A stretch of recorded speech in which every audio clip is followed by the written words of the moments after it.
You wake up in a room you don't remember falling asleep in. The light is strange.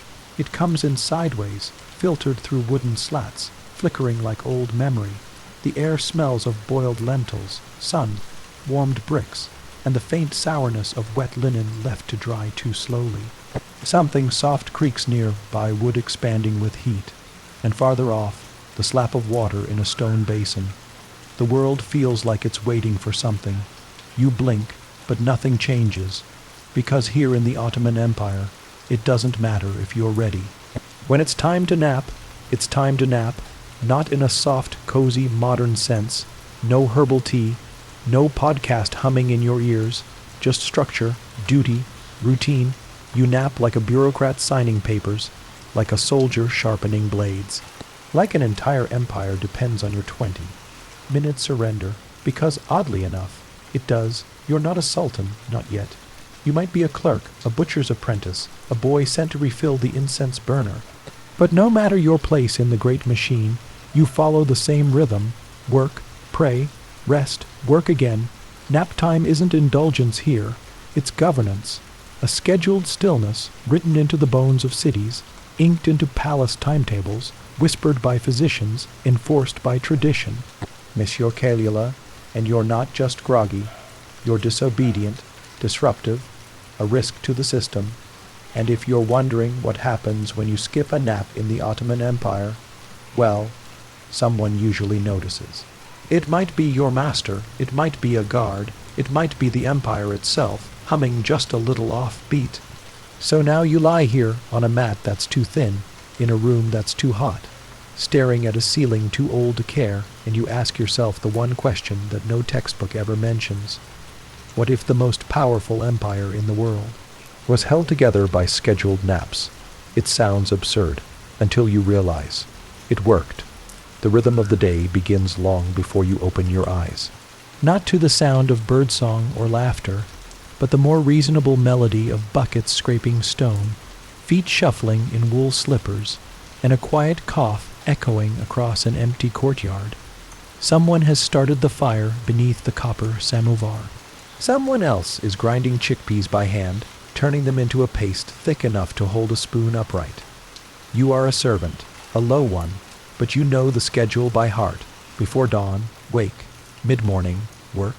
Midday, stop, nap, without fail. They call it the Caligula, the Ottoman nap. 20 to 30 minutes of stillness after the noon prayer, long enough to restore, short enough not to drift. You've never dared skip it. Not because you're tired, though you always are, but because the entire palace, the entire city, breathes to the same invisible beat. Miss your nap, and you will throw off the rhythm of the kitchens. The guard rotations, the water boys, the whole day starts to sweat and stumble.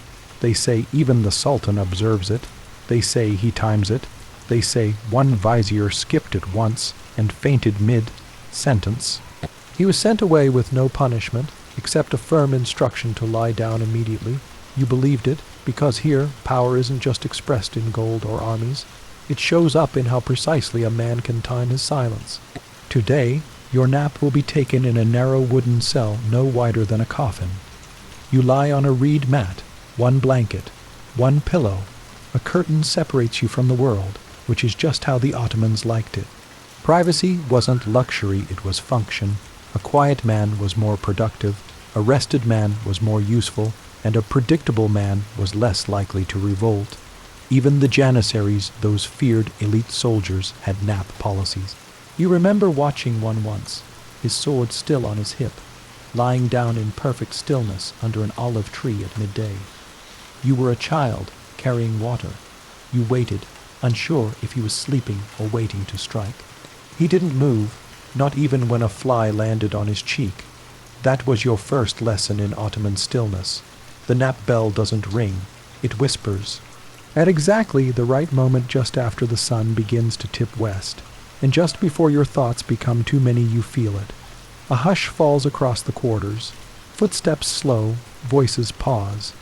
Even the pigeons on the roof seem to settle into the warmth. This is not leisure, this is discipline, the body trained like a prayer schedule, and so you lie down, obedient as ever. The mat smells of dry straw and faint sweat. Outside, someone is sweeping sand in slow, patient circles. You hear the faint rattle of dice from two scribes gambling silently on their break. They've wagered sweets, not money. No one speaks, not yet. In the Empire's golden age, scholars debated whether midday sleep increased intelligence. Physicians recommended it for digestion. Imams praised it for matching the Prophet's own habits. Mothers used it to hush restless boys. Even now, centuries later, somewhere in Istanbul, an old man is likely asleep on a bench. Simply because the sun says so, your eyes close, your breath steadies, you drift, not because you're exhausted, though you are, but because this is how things are done, and because some quiet part of you believes. This is how empires survive, not through conquest, not through laws, but through well-timed silence. What happens if you nap too long? What if the kitchen doesn't receive the next signal? What if the balance tips, and a baker oversleeps, and the Sultan's bread is late? You've heard stories?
Or maybe it isn't, because as your body begins to settle into the shallow rhythm of sleep, your thoughts, disobedient little things, begin to wander. You wonder how this nap rhythm even began, not in your life that was just inherited. You were born into it, like a wooden spoon is born into the kitchen. But somewhere, sometime, someone must have decided that the human body needed a pause. Every single day, even during empire. They say it came from the Prophet Muhammad, peace be upon him, who practiced the midday rest. From there, it became not just religious tradition, but administrative policy. Doctors supported it, scholars argued for it, the Janissary Code included it, and like all things in the empire, whether they were about tax or war or sleep, it became a habit carved into law. Because the Ottomans didn't just govern people, they governed time. Time here is not something you check. It's something you feel in your ribs, in the way morning light drips into the water basin, in the way the prayer call hits the rooftops, in the moment your back aches just enough to say, now, lie down. The Kailula, the nap, is not a suggestion. It's a ceremony without music, a retreat without distance. It happens in kitchens, in mosques, in back rooms of cobblers' shops, in the cool shade behind market stalls. The entire city becomes hushed not because someone says so, but because everyone already knows. Even the animals begin to imitate it. You've seen the palace cats curl into sunbeams just after the noon call to prayer. You've watched oxen lower their heads, waiting patiently under fig trees. You've heard the world soften, and if you listen closely enough, you can almost hear the empire itself breathing out, as if every workshop, mosque, and guard post exhales at the same time. There's comfort in that, not joy exactly, but rhythm, and in a life that never quite belonged to you. Rhythm is sometimes all you have. You breathe in. The mat beneath you crackles faintly with your weight. You breathe out. Somewhere, a pigeon flaps once and settles. It isn't easy to fall asleep when you're supposed to, even harder when you're told you must. But the room is dim. The heat has leveled out. And you know this space, this tight, blank chamber with its curtain and cracked walls. You know how to sleep in it the way some people know how to count coins or recite poetry. Not for pleasure, for survival, because if you're honest with yourself, the nap isn't always peaceful. Sometimes you dream of work, of slipping on wet marble, of forgetting to bow at the right moment, of burning a hand in the tandoor oven and being scolded for bleeding on the bread. The empire is orderly, but not kind. Not always. The nap, they say, restores, but sometimes it reminds. And yet every day, without fail, you lie down, because it is expected, because it is scheduled, because it is safer than not doing it. Once, many years ago, a boy in the bathhouse bragged that he worked straight through midday, that he had skipped his Kalila to impress his employer.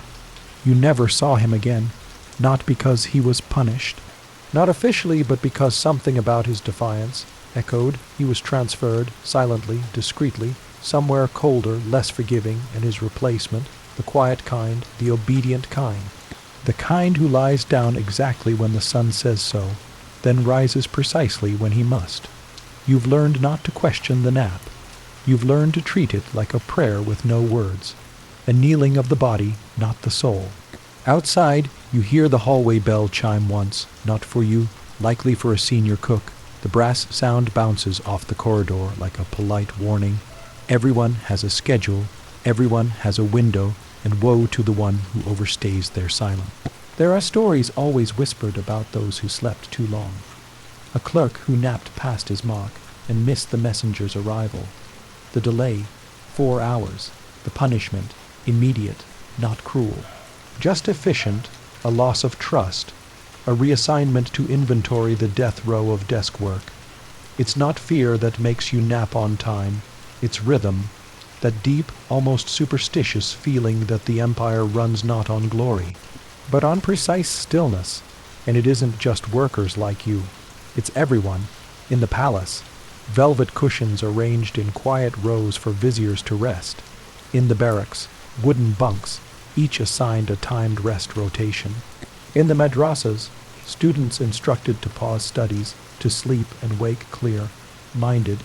Even in the caravanserais, those distant desert inns, there are travelers lying shoulder to shoulder, each snoring softly in perfect unison, like sheep in a giant human flock. You once napped in one, curled beside a barrel of olives, the smell strong enough to keep you half awake. Still, you obeyed the clock, because no matter where you are in the Empire Anatolia, the Balkans, Damascus, Baghdad, the Kalila is observed. Even on the road, even in war, even in the kitchens of sultans. The thought soothes you now in this narrow space. You are not alone, not really. Someone somewhere is lying down with the same ache in their shoulders, the same breath in their lungs, the same soft hope that this nap, just this one, might be enough to carry them through the rest of the day, because there is no other rest coming, not until nightfall. And even then, not always, your fingers twitch. You try not to think of the floor beneath your mat. Stone, uneven, probably crawling with life. Ants, maybe. Silverfish. Once, you found a dead beetle stuck to your ankle when you woke. But that was a different room, a different year. You were younger then, hungrier now. You know better than to care now. You sleep because the Empire commands it. Because in a place where disobedience can be quiet, even rest becomes an act of survival. And just as your thoughts begin to fade, you hear it. Footsteps, soft ones, bare soles on tile, coming down the hallway slow and deliberate. They pass your door, pause. You keep your breath even. You know better than to open your eyes. You're not being watched. Not really, but you are being timed.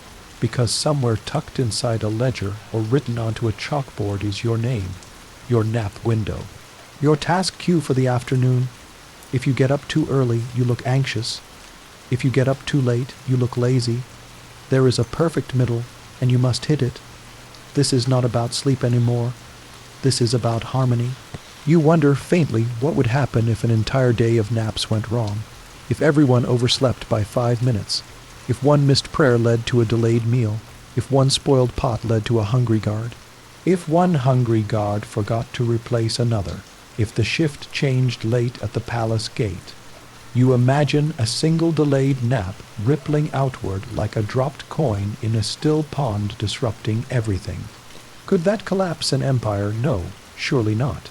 But maybe it could bend it. Maybe that's why they watch so closely. Maybe that's why your nap matters more than your thoughts, because a well-rested empire is a stable one, and so you sleep, not to dream, not to escape, but because this is your duty, because you are one breath in the lungs of something older than kings, slower than time, and stricter than any general. Ottoman silence. A nap enforced like law, a rest carved into history, and even now, centuries later, if you walk the streets of Istanbul at the right time, you might still feel it, that soft, measured stillness, as if time itself had decided to lie down. Just for a moment, but that is a story for tomorrow night. You wake before the curtain is pulled, not because you've had enough sleep, you never do, but because the room has shifted somehow. The air has that after, nap warmth, heavy and still. You hear someone folding cloth outside, a sleeve brushing the floor, a whisper too soft to make out. You open your eyes without moving. This is how you survive in a palace full of rules, by waking just before they want you to, not too early. Not too late, just enough to seem obedient, alert, predictable, and in this empire, predictability is the safest thing you can be. You sit up slowly, the reed mat groans beneath you. You roll your shoulder, the sore one, the one that clicks when you sweep too hard. The curtain stays closed, but the footsteps in the hall pass without stopping. Good. That means you've timed it right. 1 minute later, a bell chimes softly down the corridor. Not a loud bell, never loud. Just a brass rattle against tile. It's not for you, but you rise anyway. You know what happens if you wait to be told. The nap is over. The empire has woken. You splash water on your face in the stone basin down the hall. The water is warm, left sitting in the sun. A single hair floats in it, probably not yours. You ignore it. There's no mirror here, of course. Only a burnished tray hung on a nail. It shows just enough to confirm that your eyes are open, your head is upright, and your shirt isn't inside out. That's all anyone cares about. You dry your face with the edge of your sleeve. It smells like old starch. Then, quietly, always quietly, you return to the hall. The palace is shifting, not rushing. Never rushing, but there's a low, steady motion now. Fabric rustling, kitchen knives clinking, the squeak of wooden wheels dragging sacks across stone. The nap has ended, and the second half of the day, the harder half, begins. In the Ottoman world, afternoons were a return to order. If the morning was for prayer and preparation, and the nap for restoration, then the hours after Caligula were for correction. Mistakes fixed, messages delivered. Dust swept again, letters copied, ledgers balanced, tea boiled, wrongs made slightly less wrong. This wasn't just habit, it was design. Every part of the Ottoman day was structured like a lattice screen, gaps allowed for light and air, but the frame was fixed, unmoving. And sleep. Sleep was the hinge that made it all turn smoothly. Even the walls understood this. You walk slowly, careful not to scuff your sandals. The hallway smells of lemon oil and cooled brass. You pass a servant girl with a basket of figs. She nods but doesn't speak. You don't know her name. She doesn't know yours. That's how it's supposed to be. Above you, the high windows let in slanted sunlight, that tired afternoon kind, where everything looks slightly yellow and too far away. Dust floats lazily in the light, as if the empire itself is made of sleeping particles. You remember hearing once from an old clerk that the palace has secret nap rooms, not for servants, not for you, but for viziers, high scholars, scribes who work late into the night, stone chambers with silk cushions, incense always lit, silence so complete you could hear your own thoughts curling in on themselves. A guard outside the door to prevent anyone from waking you early. You don't know if it's true, but you like to believe it is, because even the powerful need quiet.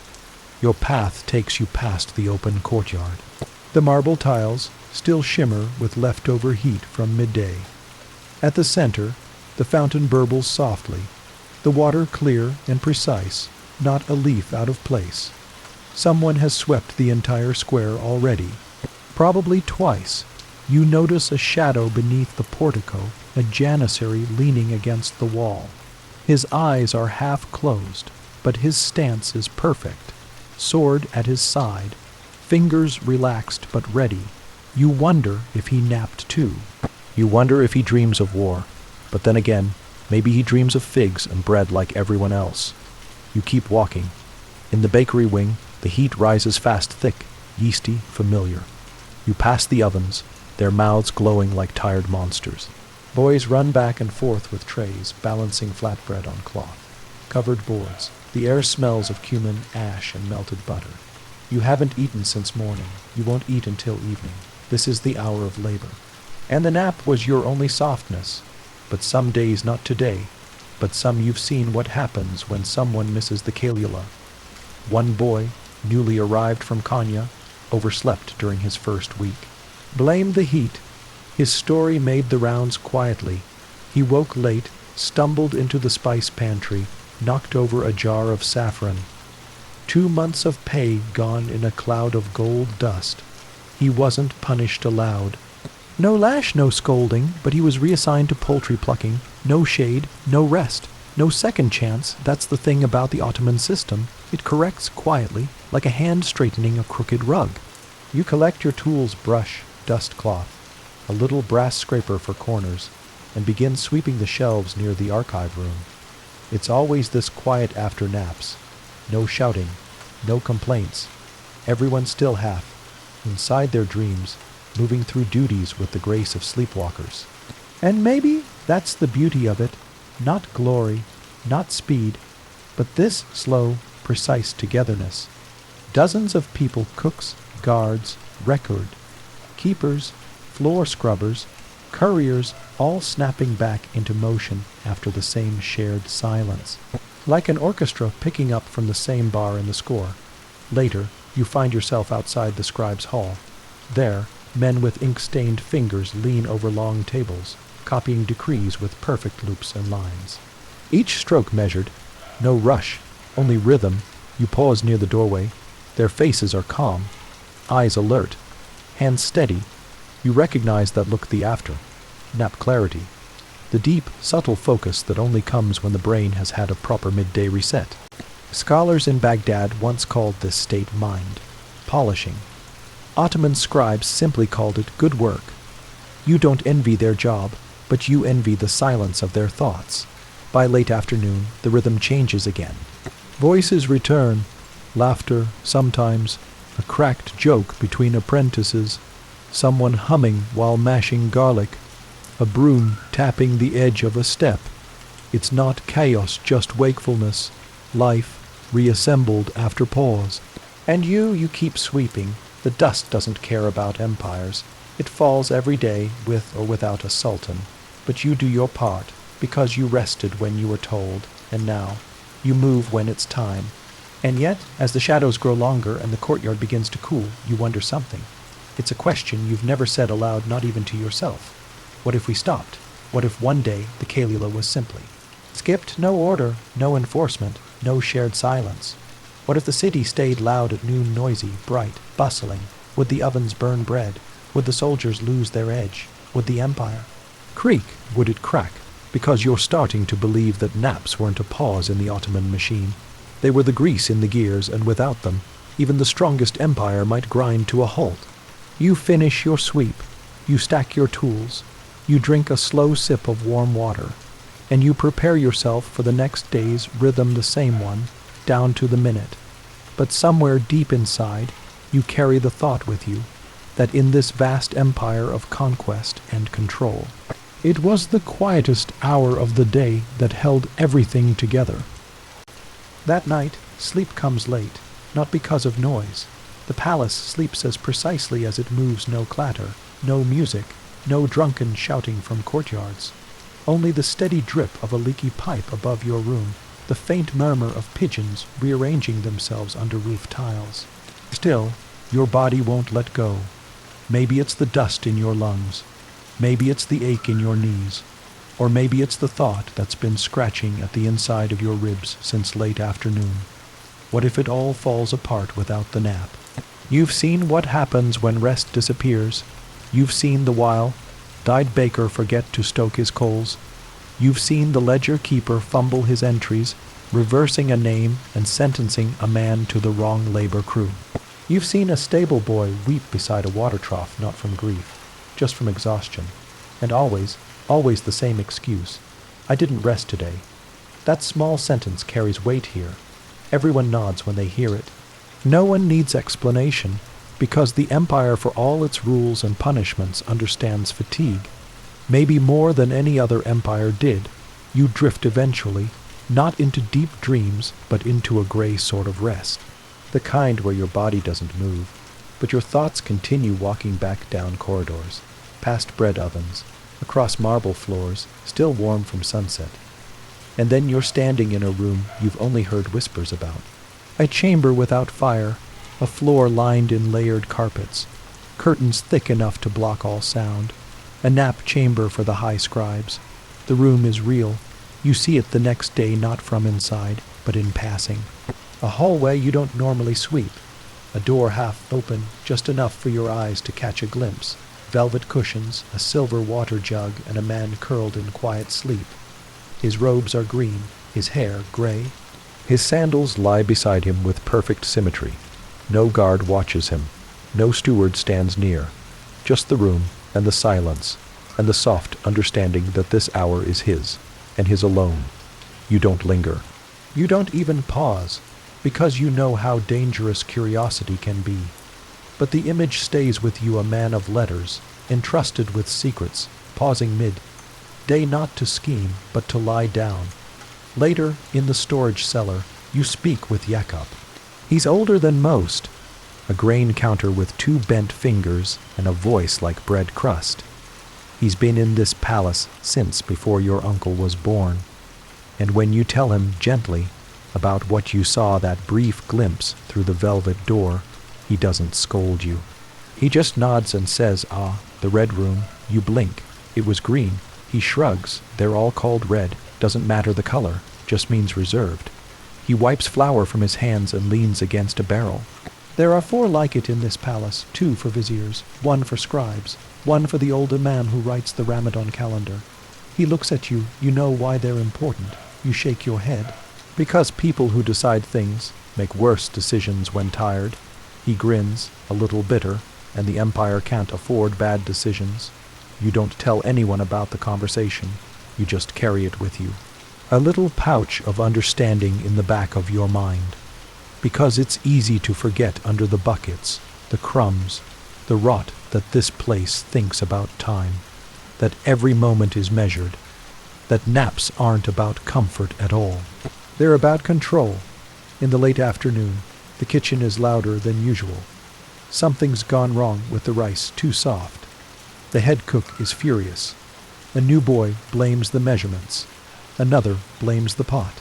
But you notice something else. The man who stirred the rice, the one who's usually precise, quiet, almost graceful, looks wrong today. Paler, slower, as if his arms are moving through syrup. You lean in casually while fetching a rag from the bench beside him.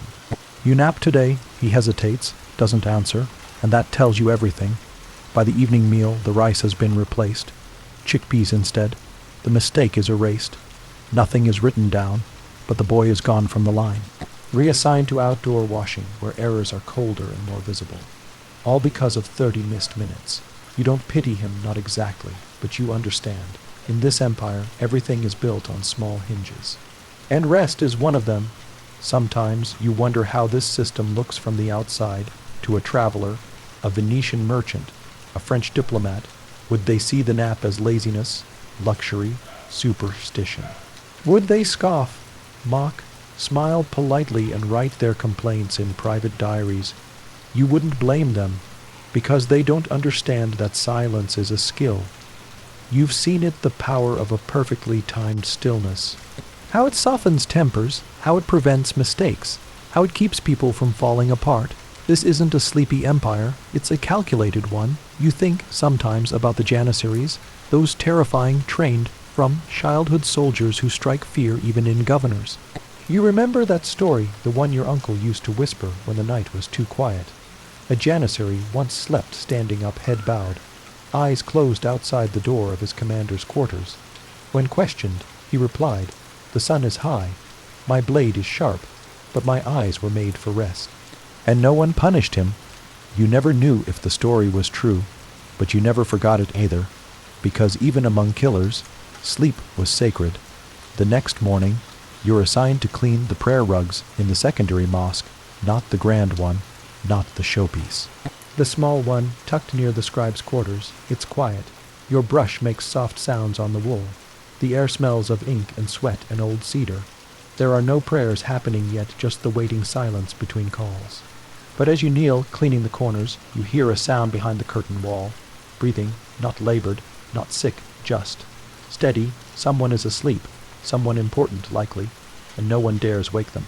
You pause your work, you sweep slower, you honor the nap, because somewhere deep in you under the ache and obedience is a knowledge that this silence matters more than the words spoken later.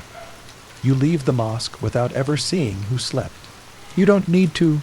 You already understand that in the Ottoman world, power isn't loud, it's measured, it's disciplined, it rests when it must, and wakes when it's time. As the sun begins to fall again, you return to your quarters.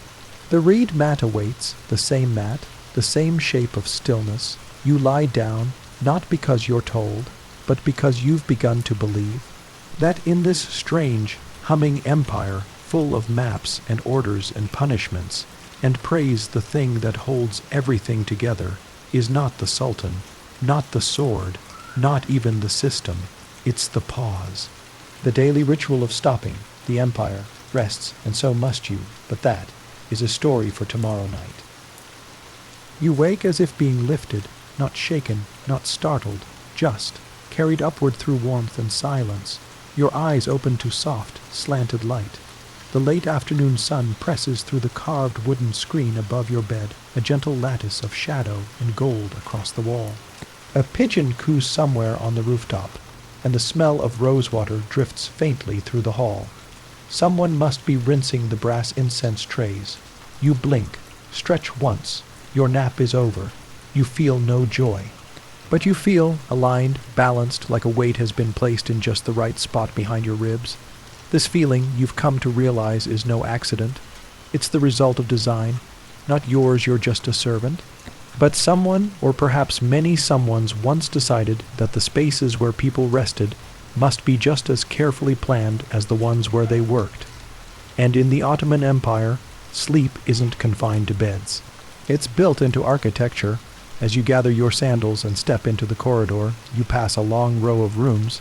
Each one is like yours, small, square, functional. But as you turn toward the west wing, the one rarely swept, reserved for guests and men with signatures, the architecture changes. The ceilings rise, the walls breathe, the air grows cooler. You've only been here a handful of times, always with someone else, always for cleaning. But now, as you step into the narrow passage leading to the guest salon, you feel it again, the difference. Not just in decoration, in silence, there's a name for it. Use a soft Turkish word for melancholy, for dignified sadness, for a kind of beautiful stillness. The Ottomans didn't fear quiet. They designed for it. You run your fingers gently along the carved cedar wall. The wood is cool beneath your skin, smoothed by decades of palms passing the same way. The cutouts in the lattice screens aren't just for decoration, they're angled to filter heat, light, and sound. In the nap hours, these rooms muffle the world. Even footsteps seem to tread more carefully here. You enter the main guest salon, the one with the arched windows and tiled floors. The rugs are thick, the cushions are wide, and at the center sits the sadarvan, a stone fountain. Its water trickling with a sound that makes the heart slow down. It's still running, because even when no one is napping, the space remains ready. Sleep is not a break here, it's an atmosphere. You begin your task slowly, sweeping along the curved baseboards, dusting the tiles with a soft cloth. No one speaks to you, no one gives you further orders, because the architecture does most of the talking, and it says, lower your voice, move slowly, let time pass unbroken. Once, An old teacher told you that Ottoman houses, even the simplest homes of commoners, were built to honor two things above all: hospitality and rest. Every house had a corner set aside for lying down, not a bed, just a cushion, a mat, a shaded nook near a window, somewhere a guest or worker or child could pause when the day grew heavy. Even the kitchens had nap spaces. Even the caravanserais, even the baths with little marble benches for steam, drunk men to doze before dressing. No corner was too humble for rest, because the Ottomans believed that a tired mind invites error. And error, in a system this vast, can echo for miles. You remember a story told in the laundry wing. A scribe in Edirne once collapsed at his desk, ink spilled everywhere. An unfinished decree stuck to his sleeve. He hadn't slept for 2 days, working through his calula to impress a visiting official. The result, a mistimed tax dispatch, 2 shipments blocked at the port, and 3 days of quiet panic before someone traced the problem not to rebellion, but to exhaustion. The scribe was reassigned, not demoted, not punished, just quietly placed in a wing with thicker cushions and longer naps. It's strange, isn't it? In most histories, empires fall from greed, invasion, arrogance. But here, a missed nap causes actual paperwork failure. You finish your sweep. By now, the light has shifted again, that golden stretch before dusk. A few voices echo from the far courtyard. The guards are changing shifts. You hear the low click of sandals on stone, and the familiar squeak of an old cartwheel turning past the kitchens. Everything is in motion again, except this room. The salon remains suspended in stillness, as if it's waiting for the next body to sink into its cushions, the next sigh, the next slow blink before sleep. You linger for just a moment at the edge of the fountain. Let your fingers hover above the water. It's warm. The sun has touched it for hours, and the heat has settled in its center like memory. You don't sit. That would be pushing it. But you think about sitting. Just for a moment. Just long enough to forget the ache in your legs.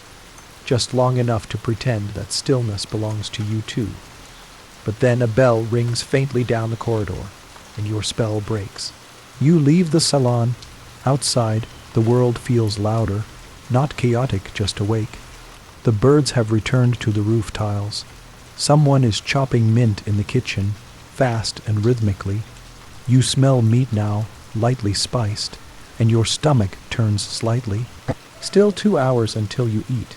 Your body complains, but your steps remain even. This is the rhythm you were born into. Not glory, not ambition, just reliable service. You think again about the houses outside the palace. The way mothers hush their children during Calula. The way merchants dim their stalls. The way older men close their eyes on benches, arms folded, as if they're part of the building. It's easy to forget that the empire isn't just palaces and parchment. It's people, tens of thousands of them, all tied to the same rope of time, pulled along by prayer, food, and nap.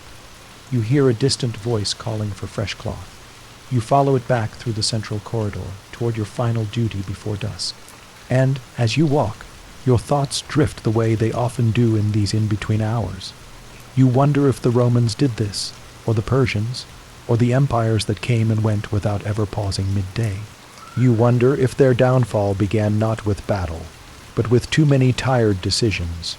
And you wonder not bitterly, just softly, if one day this empire too will forget the silence it was built on.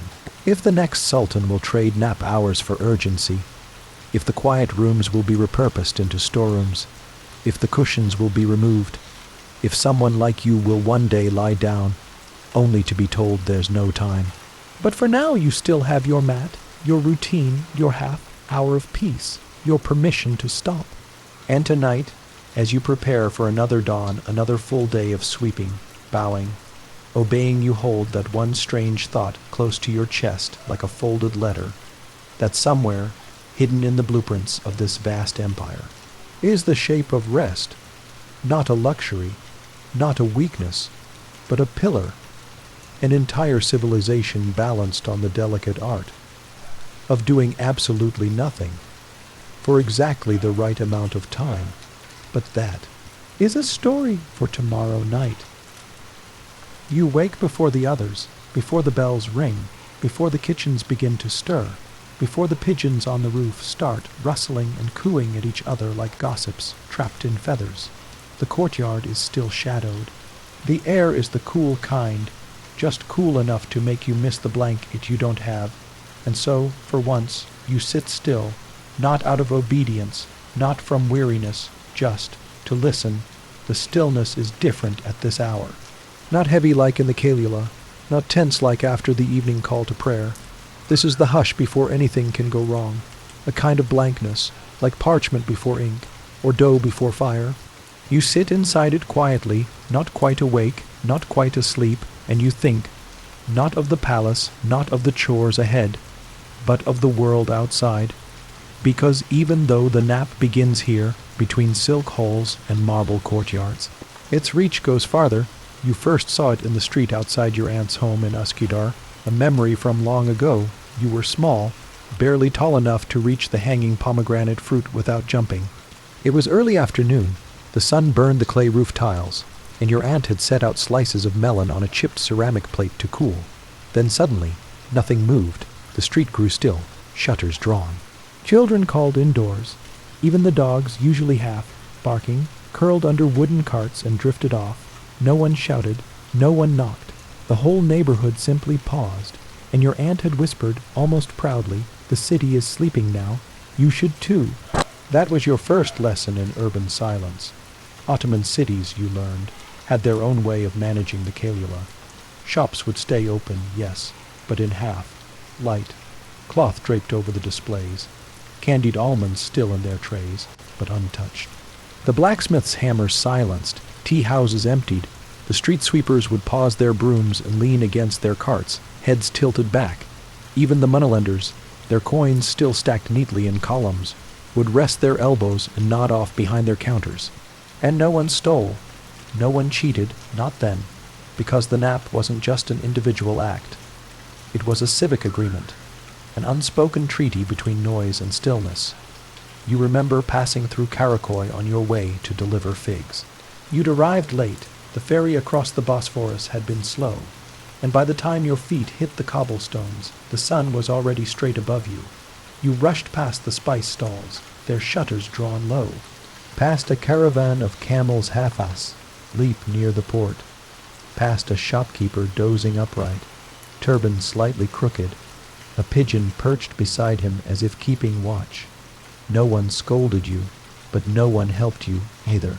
Because you were breaking the quiet, and in that moment it felt like a kind of crime. In tea houses, the Calula had its own rituals, tables cleared, cushions fluffed, the oldest patrons allowed to recline in corners, their tea cooling beside them, untouched until they woke. You remember once seeing a soldier, broad-shouldered, eyes sharp, tip his head back in a public tea house and nap as easily as a child in his mother's lap. No mockery, no disturbance, because sleep here was a public right. And no rank exempted you from stillness. Even in war, the nap held ground. Ottoman campaigns stretched for miles. Horses, artillery, tents, water skins, thousands of men moving like the joints of one massive creature. And still, at midday, they stopped. Not all at once, not recklessly, but the pattern held. Half the units rested, half kept watch. Then they rotated. There are accounts of janissaries napping beside their polished boots, faces shaded by helmets, swords unsheathed but untouched. A rhythm of steel and silence, because even war, for the Ottomans, was measured. And exhaustion was a weakness no general could afford. You return to the present slowly, as the courtyard fills with light. Voices stir, a ladle clinks in a pot. Somewhere, a mop slaps against stone. The city is waking up again, and you with it. But the thought lingers, this memory of public sleep, of whole streets submitting to the slow rhythm of time, of a people whose pride came not in how long they stayed awake, but in how precisely they allowed themselves to rest. It's not something your modern listeners would easily believe. They live in a world where sleep is shame, where rest is laziness, where even stillness is supposed to be productive, but you know better. You finish your work in the servants' quarters just before noon. Your hands ache faintly from scrubbing the brass basin. You smell of vinegar, smoke, and soap, a familiar scent, one that seems to follow every working body in this palace. You eat half a slice of bread, save the other half for after the nap. Your stomach growls softly, but you ignore it. Hunger, too, has its schedule. The call to prayer echoes faintly through the courtyard. And like clockwork, the palace stills. You lie back on your mat. Your body sighs against it. The crackle of straw, the faint scent of wool, the cool breath of tile beneath your ear. A silence takes hold. You feel it pressing gently against your temples, sliding down your spine. This isn't just your own rest. It's the Empire's, a whole civilization falling still, just long enough to remain standing. And you realize sleep isn't the opposite of power here. It's the foundation of it. You exhale once, twice. Your eyelids go heavy. But just before you drift, one question slips across your mind like a whisper. What happens when this rhythm is lost? What happens when the shops stay open? When the streets don't pause? When rest becomes optional, forgettable, shameful? Does the silence vanish? Does the Empire unravel quietly, thread by thread? Or worse, does no one even notice? You feel yourself sliding downward now into the soft hush of enforced sleep. Your heartbeat slows to match the rhythm of the Empire, not loud, not fast, but exact. And somewhere outside, in a tea house or a market stall or a soldier's tent, someone else is closing their eyes, too, because even across miles of dust and stone and law, this Empire sleeps together. And so must you. You dream of bread, warm, soft, slightly torn at the edge, as if someone took a bite and left it waiting. You reach for it in the dream, but your fingers never quite close around it. The air is thick with cardamom and ash. Somewhere nearby, someone is whispering, not to you, just into the air. You open your eyes slowly. Your mat creaks. The world is pale and quiet Kalila hour, perfectly timed. For a moment, you're unsure if you're truly awake or just drifting through a lighter sleep. But then a cough echoes down the hall, real, familiar. You sit up. The second half of the day has begun, but this time, something feels off. There is more noise than usual in the corridor. Not loud exactly, just unsettled. A few servants walking too quickly. A page boy's footsteps scuffing instead of gliding. A door closes with more force than the palace prefers. And then someone whispers, just loud enough for you to catch, "She didn't wake up." You don't turn. You don't ask. You've learned not to chase stories in this place, but your ears remain open. By the time you reach the laundry wing, the details begin to emerge. It was a kitchen assistant, young, quiet, usually early to every shift. She lay down for the nap, same as everyone, but when the bell rang, she stayed still. Not from illness, not defiance. She was simply still too long. Another girl tried to shake her. She stirred but slowly. Her mouth couldn't form words right away. When she stood, she wobbled. It wasn't sleep. It was deep sleep. Too deep, and in the Ottoman palace.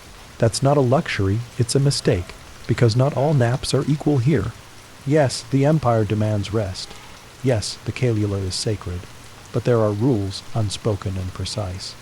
A nap too short is disrespectful. A nap too long is dangerous, especially for servants. There's no written decree that says this. But you feel it in the way eyes shift, in the tight tone of the steward's voice, in the absence of the girl from the kitchens at supper that evening. You don't ask where she's gone. No one does. Because in this Empire, when rhythms are broken, people don't get punished loudly. They simply disappear into quieter jobs, harder corners, less visible duties. You clean slower that evening. The copper basin near the courtyard is dirtier than usual soap, scum from dozens of rushed hands. You scrub it clean without speaking, then dry it with a linen cloth that's been washed so often it feels like old skin. You keep thinking about that girl, about how easy it would be to oversleep by just 5 minutes, how your body, if tired enough, would betray you, and how in a place this quiet, that single betrayal could echo forever. You've seen it before, after all. The scribe with the bloodshot eyes who was quietly moved to inventory work. The old guard who forgot to check the gate latch once during Caligula hour just once, and spent the next 3 seasons patrolling the outer gardens, where nothing ever happens. Here, discipline is sleep, shaped. If you're tired, you miss. If you miss, you fall, and no one catches you. There's a strange kind of pressure in that, because it means every day is built like a clock, and you're one of the gears, not the bell. Not the face, just one tooth in the turning wheel. But what if you're too worn? What if your rhythm slips? No one says it, but you feel it in your bones. Rest here isn't just permission, it's a performance. And if your sleep isn't perfect, your waking can cost you everything. Later that night, in the quarters, someone asks quietly, "Why do they care so much?" The voice belongs to Muir, at a boy from Manisa. Newer than most, still soft in the face. You're surprised he said it aloud, even more surprised when no one hushes him. After a pause, the linen girl from the seam hall answers, because the Sultan doesn't sleep much, so we must. There's a rustle of blankets. She adds it balances the empire. Then nothing. No explanation. No agreement. Just a silence so thick it feels like oil poured over a flame. The Sultan doesn't sleep much. You've heard the rumors that he rises in the dark. That his thoughts come fast and full and urgent. That sleep, for him, is a kind of cage he fights every night. And so as balance, the palace sleeps for him. It sounds absurd. It probably is. But this is the kind of logic empires are built on, quiet, unseen equations between power and exhaustion. You close your eyes again, but sleep won't come. You think of the girl. You think of the rules. You think of the sound the fountain makes when no one is near it, that slow drip, like time melting in intervals. And you wonder, what if we've all misunderstood the nap? What if it's not about health, or harmony, or productivity, but about control? A nap can't be taxed. It can't be measured, but it can be used as a test, as a filter, as a lever for discipline, because if the empire tells you when to sleep, it also tells you who you are when you wake. Your body starts to surrender, your thoughts lose shape, but one question lingers, soft and slow. What happens to the people who dream too long? What do they see? What do they lose? And how many of them wake up to find they've already been replaced? You wake to bells that feel wrong, not loud, not late, just off, a few seconds too early, maybe, or too soft, or rung in the wrong rhythm, 2 beats instead of 3. You can't explain it. You only know it feels like someone tapped your shoulder too soon in a dream that hadn't finished. You sit up slowly. Your limbs ache in places they didn't yesterday. The mat leaves a crease in your cheek. You squint at the hallway light, bleary and golden, and feel the empire groaning to its feet around you. Another afternoon, another Caligula ended, but something's wrong. You feel it in the silence that follows. Outside, the courtyard is a second ahead of itself. Servants emerging too soon. Pots clanging before anyone's truly steady. Even the cats usually curled up in sun. Warmed corners are already prowling. It's like a spell was broken early. Like the empire stirred before the dream could seal behind it. You don't say anything. You just adjust your pace, wash your face with cold water, and head toward the linen hall. But by the time you reach it, others are whispering too. Did you hear the bell? Felt strange. Too fast, maybe. No. Off, just off. You find out the truth later that evening, in the servants' corner where tea is left to cool. Jakob, the old grain man with bent fingers, tells it the way only a tired man can tell something heavy. It was the eunuch timekeeper. He mutters, voice like wood under pressure. He adjusted the nap bell. You blink, on purpose. Jakob shrugs. That's the rumor. Another voice pipes up from behind a barrel. He said the empire was 5 minutes ahead of itself, so he shaved it back. You nearly laugh not from humor, but disbelief. 5 minutes. Who would risk altering the sacred rhythm for something that small? But the room stays quiet, because here, time isn't a suggestion, it's law. The man's name was Riza. You remember him now, tall, lean, skin like polished brass, always walking like he was about to say something important, but then choosing not to. His face never broke. His eyes were always alert, but never soft. He kept the palace clocks, not just the grand ones in the public halls, but the little brass ones tucked inside the nap chambers. He rang the Caligula bells by hand. Maintain the water clocks near the scribes' rooms. Check the shadow lines in the garden sundial. He wasn't just marking time. He was time, and now, apparently, he'd bent it. You don't know why. No one does. Some say he was testing the palace, seeing if anyone noticed. Others say he believed the clocks had drifted over years, and he was setting them right. One boy, half smiling, suggests he was just bored, but none of the theories matter, because Riza has vanished. The next day the bells are silent. You all rise and lie down by instinct alone, unsure if the moment is official. The air feels hesitant, like it's waiting for permission that doesn't come. The cooks burn bread. A scribe spills ink. A guard forgets to swap shifts. Nothing catastrophic, but everything just slightly cracked. Because when time bends even by 5 minutes, it ripples through the entire body of the palace like a chill up the spine. And now everyone feels it. Later, an old laundry woman sighs as she folds a towel. He didn't break the clocks, she says. He broke trust. You nod because she's right. The empire can forgive spilled rice, broken plates, late deliveries. But time is sacred because it governs the nap, and the nap governs everything else. There's no formal punishment announced, no decree, no accusation, just Riza is gone, his duties reassigned to a younger man who keeps his head down and never speaks unless asked. You pass that man 2 days later standing near the bell rope, fingers twitching slightly. His face is pale. His lips whisper something over and over. You lean closer to hear. 30 minutes exactly. 30 minutes exactly. You walk past. Because you know what he's really saying. Don't drift. Don't break. Don't become Riza. That night you can't sleep. Not because of noise the empire is silent again, restored to its natural rhythm, but because now you know, this whole palace is balanced on minutes.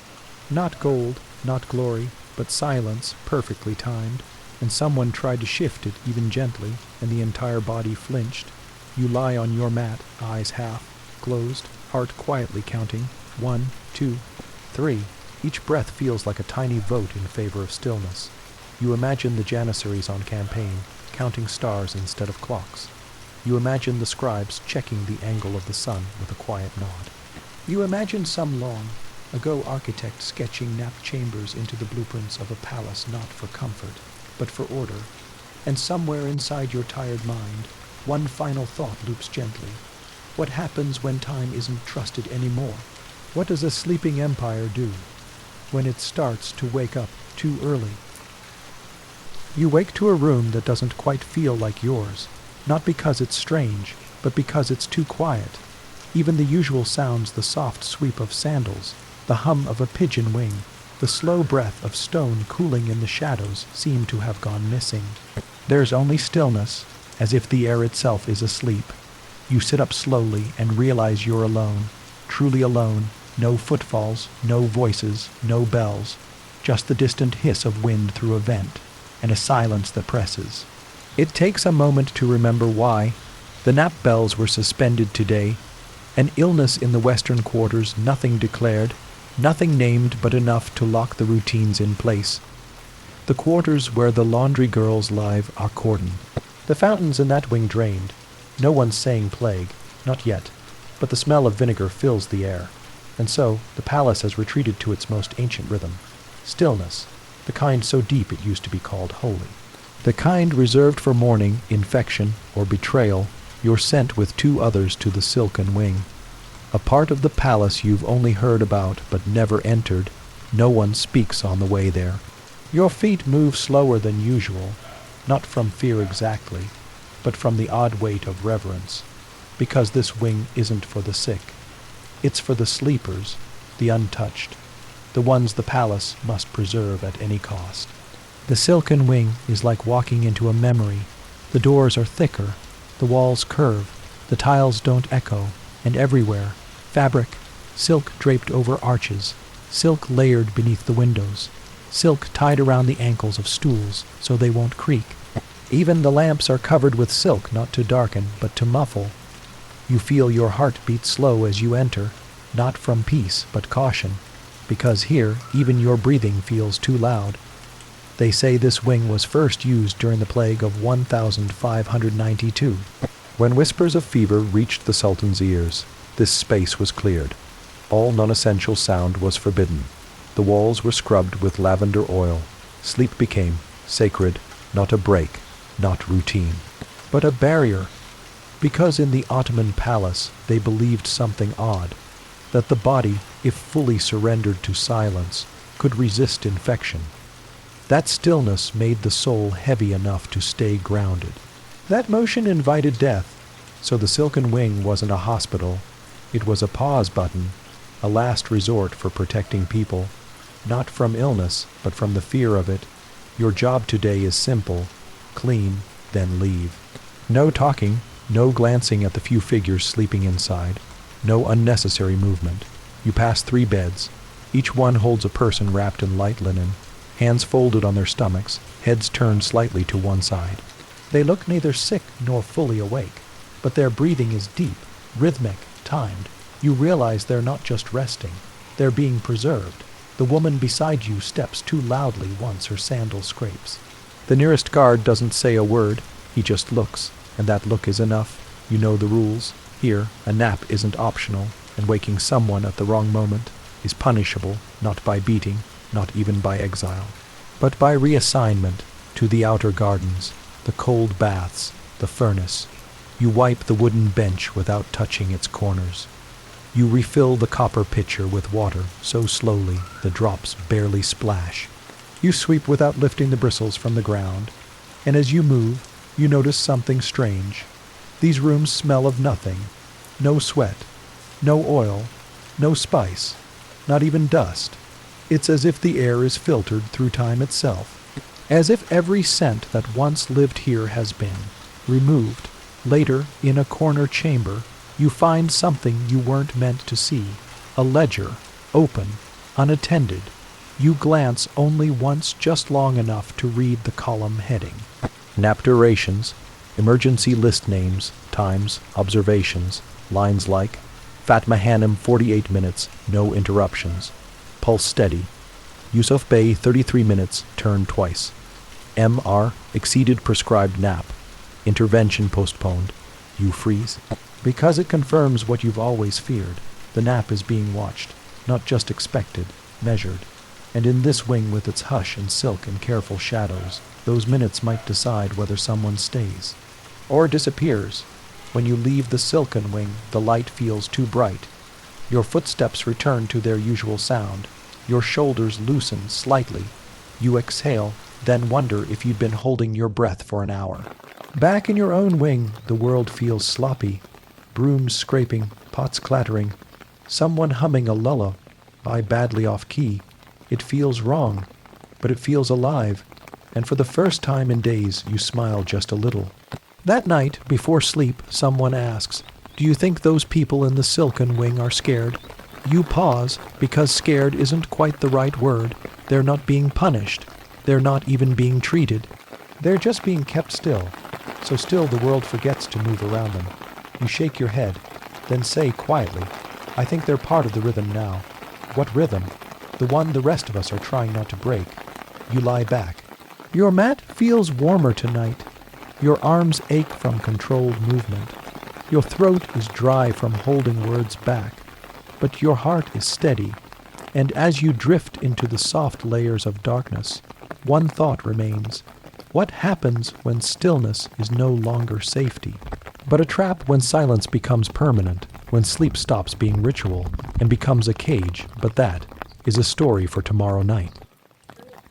You don't remember falling asleep, just the slow slide downward, like sinking into warm water, only softer. Your last thoughts were quiet, a question left half open, then nothing. Now you wake in darkness. Not the peaceful kind, not the kind with a curtain of silk or a sliver of moonlight slipping across a tile. This is stone, dark, airless, heavy. You sit up, uncertain if it's night or simply the absence of window. And then you realize where you are, not in your room, not in the servants' hall, but in the lower wing. You volunteered. You remember now. You didn't think it through, only that they needed someone calm, someone quiet, someone who knew how to move without a trace and speak only when spoken to. The lower wing doesn't get many visitors because it's not made for rest. It's made for containment. The Ottomans didn't build many prisons, not the way other empires did. Their punishments were often swift, clear, invisible fines, exile, removal of rank, silence. But there were places in the palace for those who needed to be kept not hurt, not tried, just. Suspended, not quite guilt, not quite innocence, just uncertainty. And in those places, those tight rooms with no windows and very little air, the most feared punishment wasn't pain. It was the denial of sleep. You pass a row of doors, heavy, arched, reinforced with thick wood and dull iron studs. Some are slightly open, others sealed. Behind them, men and women too important to exile, but too dangerous to leave free.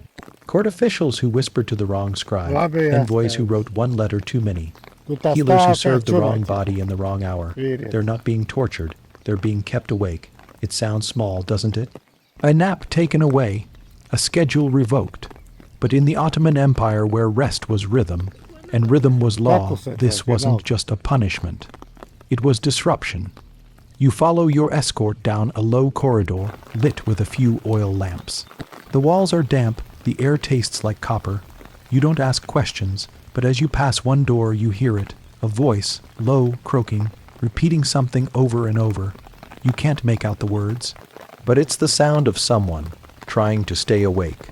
The guards here know exactly how to remove rest. No beatings, no loud shouts, just inconvenience. A tray slammed down the moment eyes begin to close. A lamp moved every few hours. An assigned watcher who paces quietly in the same room. No direct cruelty, just interruption, because the human body can't function without rhythm. And these people, important, disobedient, or in between, are being taught that lesson. Minute by minute, hour by sleepless hour, your task is simple. Deliver water, not too cold, not too warm, not comforting. You carry the brass pitcher with both hands, its surface smudged with prints from the last 5 shifts. You knock once, wait, a guard opens. You don't enter. You just place the pitcher on the threshold. Inside, a man sits on the floor, staring at nothing. His robes are elegant, or once were. Now they hang loosely from shoulders that no longer carry power. You think, though you're not sure, that he was once a vizier's clerk, someone who drafted laws in beautiful handwriting. Now he just blinks, every few seconds, as if counting something invisible. You retreat. Because here, staying too long is noticed. Silence is part of the strategy, but so is distance. The people in these rooms aren't supposed to feel real. They're symbols, reminders, that without the nap, you become nothing at all. Later, back in the upper hall, someone asks if it's true. They don't let them sleep, not even at night. You nod, slowly. The girl who asked you looks away. She doesn't need to hear the rest of the stories of men who forgot their own names after 6 days without sleep, of women who confessed to crimes they never committed just to be allowed to lie down. But the truth is this: the mind begins to blur after only 30 hours. The Ottomans knew this. They didn't need violence. They just needed to withhold the one thing their empire promised everyone else: rhythm.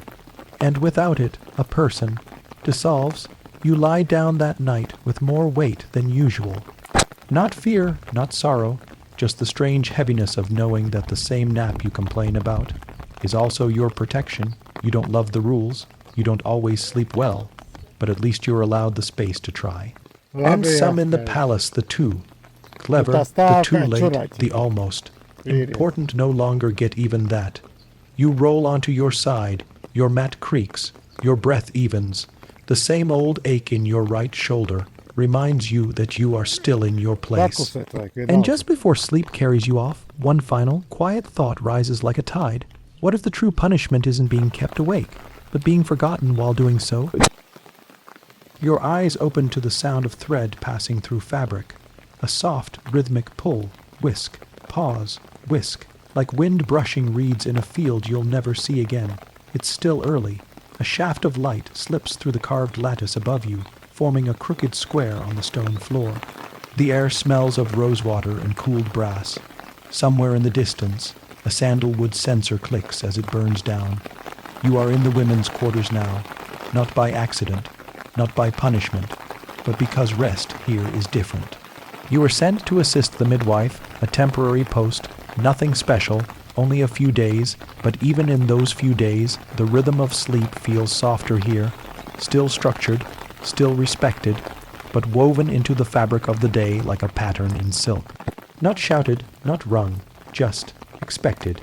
There are no bells in this part of the palace, no marching footsteps, no brass clocks on the walls.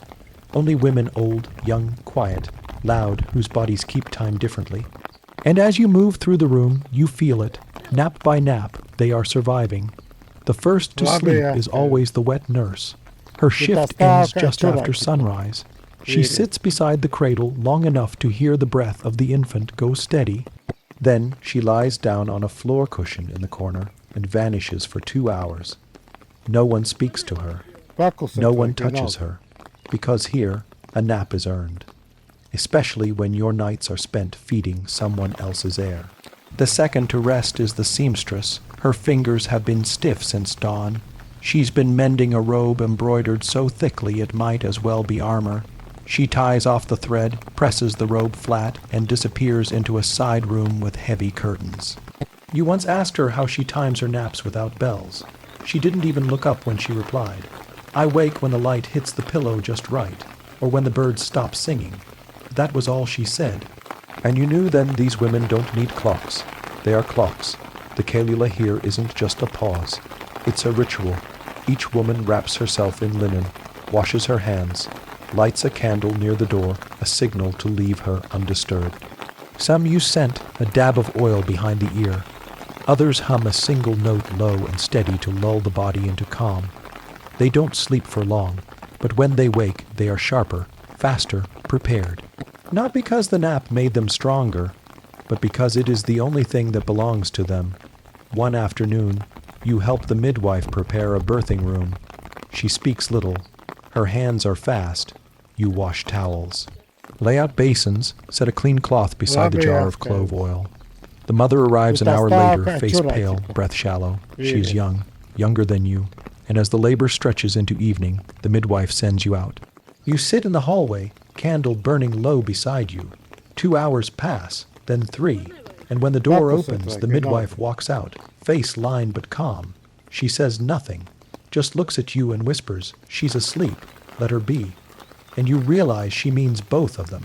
That night, the women gather in the quiet corner room with the faded carpet. No work is done after sundown. The rule is unspoken, but firm. Instead, they share dried fruit, small cups of water, old songs hummed softly. And stories, not dramatic ones, just small, strange things. A girl who once slept through a wedding. A woman whose nap dreams always begin with the smell of mint. A harem cook who believed your soul could leave your body during Kailula. But only if your feet were bare. The others laugh, not loud, not rude, just enough to feel human. And then someone, an old woman with thin hair and an arm scarred from a candle spill, says something you never forget. They tell us when to sleep, but they can't tell us what to dream. The others nod, because that is the truest sentence in the room, in a palace where every breath is watched. Dreams are the last private thing. You lie down later that night with a new kind of stillness. Not exhaustion, not fear, just a quiet kind of power. The women you've spent your day with seamstresses, wet nurses, midwives don't carry weapons.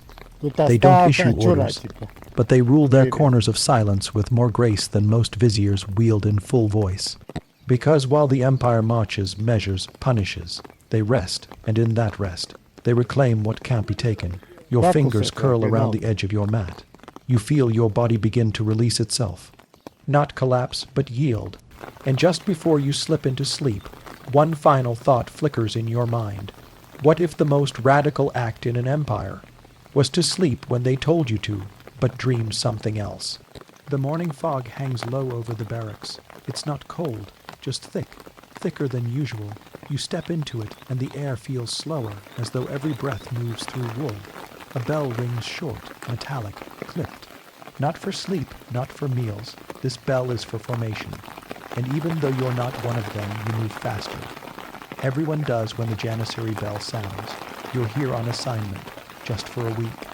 Delivering records, sweeping halls, boiling water for the surgeon who treats bruised ankles and worn hands. You've seen them before, of course, but only from a distance, in formation, during parades. Sometimes near the outer gates with their strange silence and sharp eyes. Now you see them closer, and they do not blink often. The Janissaries are the Empire's elite soldiers, but more than that, they are the Sultan's own. Not mercenaries, not volunteers. They were taken as boys, often Christian boys from the provinces, raised in barracks, trained in silence, taught loyalty like scripture. And one rule follows them from childhood to old age: no marriage. No wealth, no home beyond these walls, and, more curiously, no dreams. You learn this on your second day.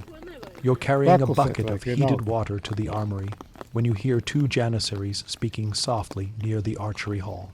One is older, scar on his jaw, the other barely past boyhood. The boy asks, voice careful, "Have you ever dreamed of battle?" The older one answers without turning, "We don't dream, but I did, last night. I think it was." The older one cuts him off, "Forget it." A pause. "Then, if you remember it tomorrow, speak to the Silence Keeper."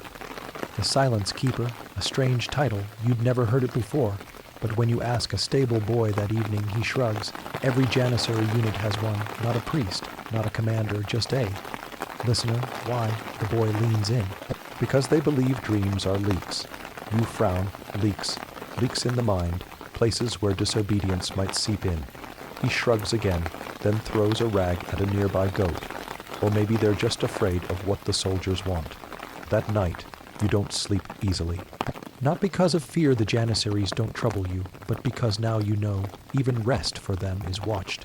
There's no napped bell in their wing, no cushions, no silk, just a mocked hour, a narrow window. You watch one man settle against the wall, arms folded, eyes closed. He doesn't lie down, he doesn't stretch out. He simply lowers his body into a shape of waiting, and then 28 minutes later, the bell taps twice. And all of them open their eyes at once, as if sleep itself had bowed to obedience. On your third day, someone fails to wake on time. It's a new recruit, still soft, still foreign in the shoulders. He blinks too slowly, rubs his face, and the commander doesn't shout, doesn't punish him. He just sends for the Silence Keeper. You watch from the corner as the keeper arrives, long robe, quiet shoes, face smooth as candle wax. He leans down, whispers something, the boy nods, then follows him through a side door. He doesn't return that day. You ask again this time, an older laundryman. He shrugs. They say if you dream too much, you're pulled from service, given lesser tasks, sent to outer posts. Why? He looks at you slow, because the Empire doesn't want its best soldiers to wish for anything. You try to imagine it, a life of perfect obedience, meals eaten by the mark, wounds treated on schedule, sleep measured, timed, and kept dreamless. What happens to the part of you that wants warmth, a child's face, a field with trees, a song remembered from your mother's voice? Where do those things go? Do they rot, or are they simply buried so deep they become dust? One evening, a Janissary speaks to you. You're scrubbing a basin. He pauses, watching. Then, quietly, do you dream? You hesitate. Sometimes, he nods. Don't tell anyone, but keep doing it. He walks away before you can reply. You think about that for a long time, because here in the wing built for strength, loyalty, and order, the nap still exists. But the dream is forbidden. And perhaps that is the most Ottoman thing of all, because in this empire, obedience sleeps, but imagination, that must stay awake and hidden. You lie down that night on the edge of the courtyard, a thin cloth tucked beneath your shoulder.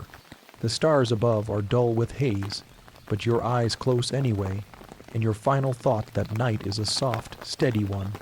What kind of empire fears a sleeping soldier? Not because he might die, but because he might wish for something better. But that is a story for tomorrow night. You smell the flower before you open your eyes. It clings to your lashes, rides the air, soft and stale, not unpleasant, just tired. the scent of a kitchen that's been working since before the sun rose. And hasn't stopped since. Your arms ache. Your shoulder cracks when you stretch. And then you remember, today you follow the food man, no title, no uniform.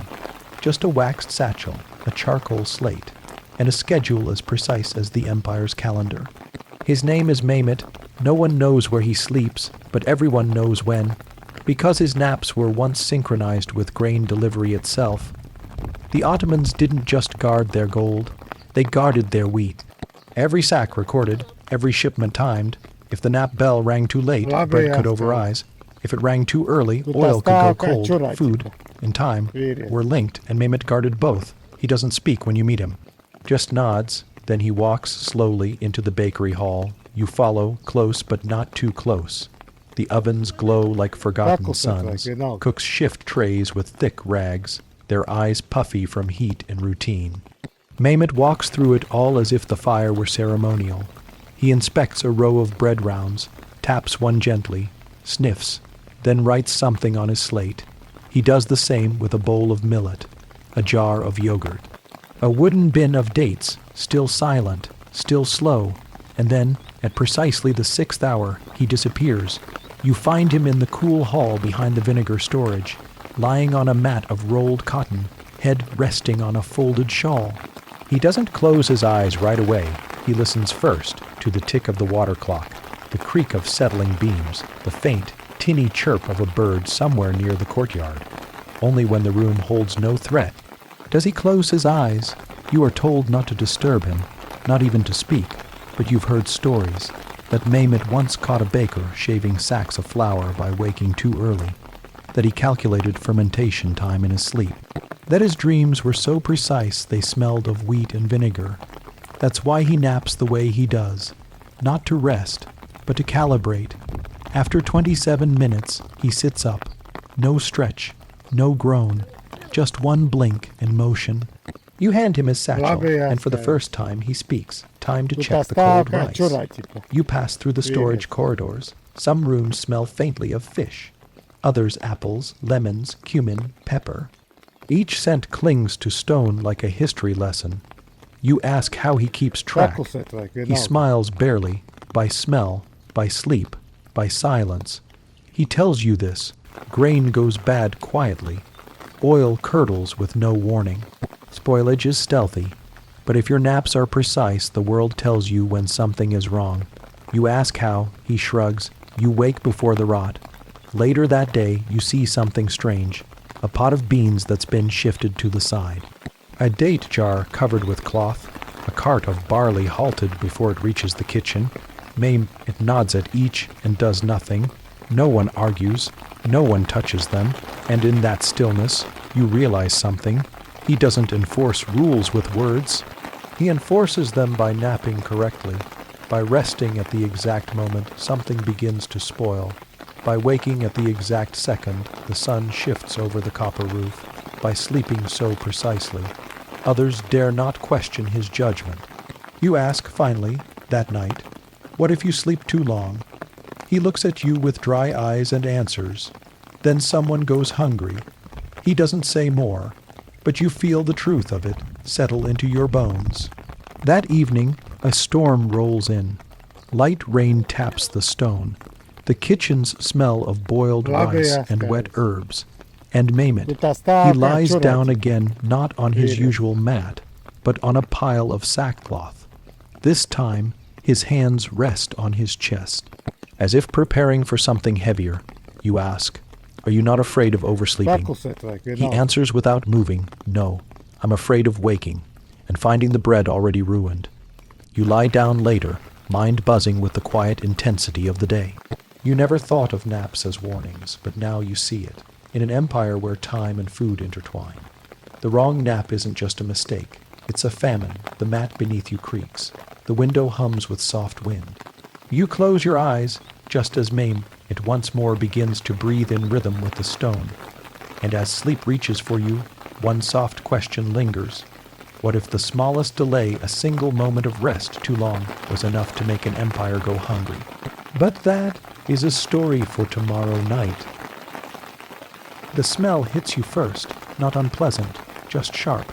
A blend of ash, resin, and pressed rose petals. The kind of scent that doesn't fill a room. It lingers in its edges.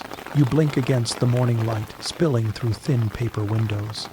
Today, your duties bring you to the scriptorium, not for ceremony, not for law, just ink. Ink and the men who grind it, spill it, breathe it. They say writing is sacred in the empire. Each letter drawn not just for meaning, but for memory. A single wrong flick of the reed pen can ruin an entire hour's worth of work.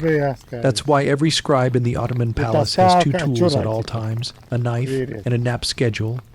The master calligrapher doesn't look up when you enter. His name is Hassan. He's hunched over a narrow strip of parchment, reed pen in hand, palm resting lightly on a cushion of cotton. You stand quietly. He doesn't acknowledge you. Instead, he finishes the final curve of a letter. One you can't read lifts the pen and exhales. Then, finally, sit quietly, do not yawn. You learn quickly that nothing in this room is rushed. The ink is made from soot gathered from oil lamps, ground by hand in a mortar, and mixed with gum, Arabic, and clove.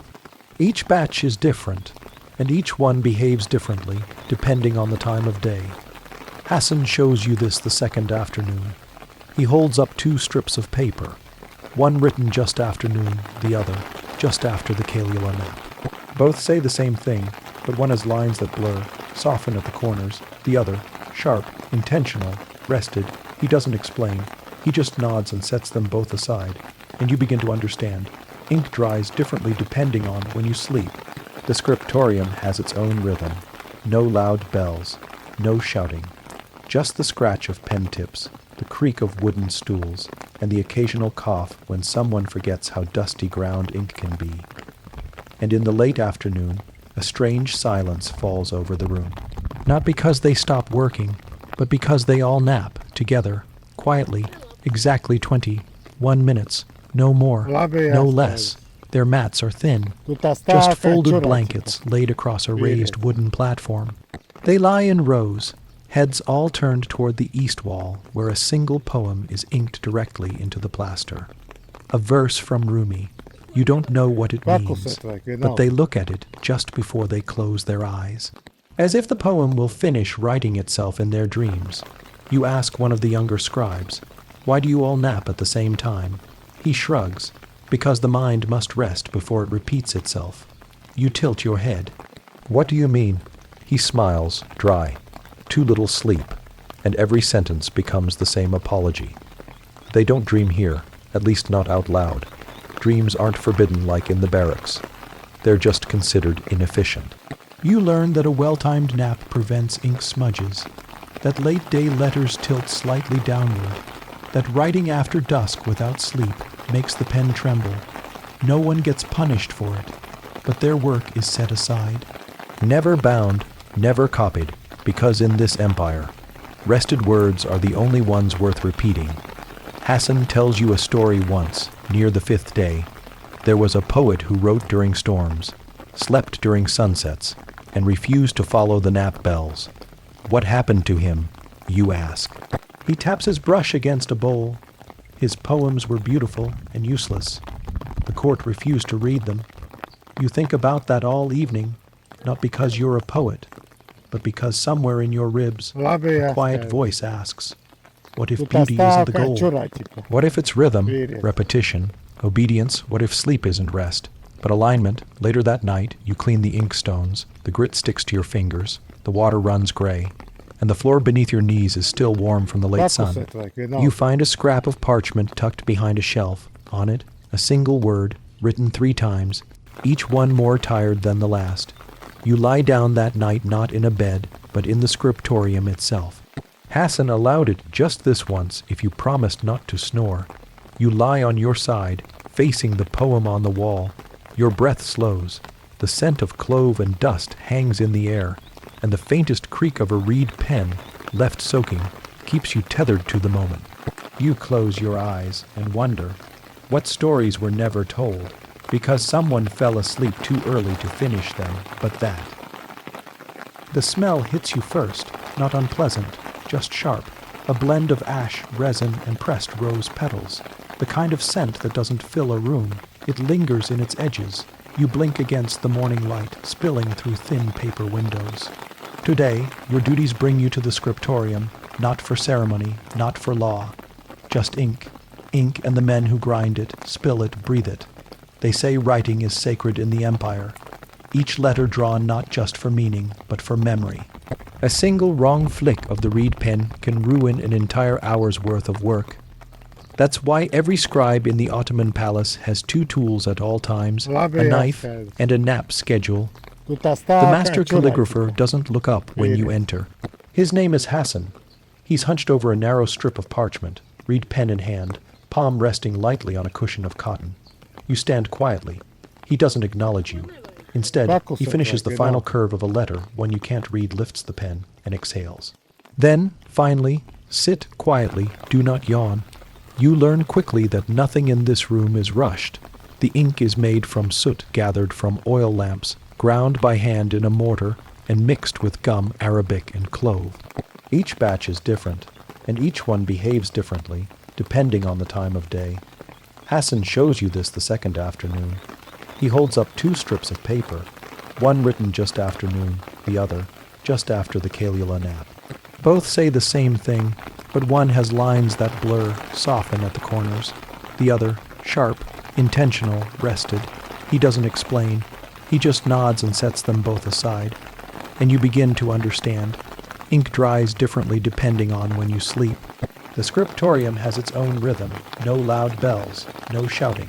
Just the scratch of pen tips, the creak of wooden stools, and the occasional cough when someone forgets how dusty ground ink can be. And in the late afternoon, a strange silence falls over the room.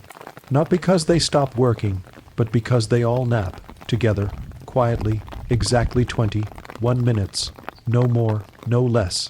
Their mats are thin, just folded blankets laid across a raised wooden platform.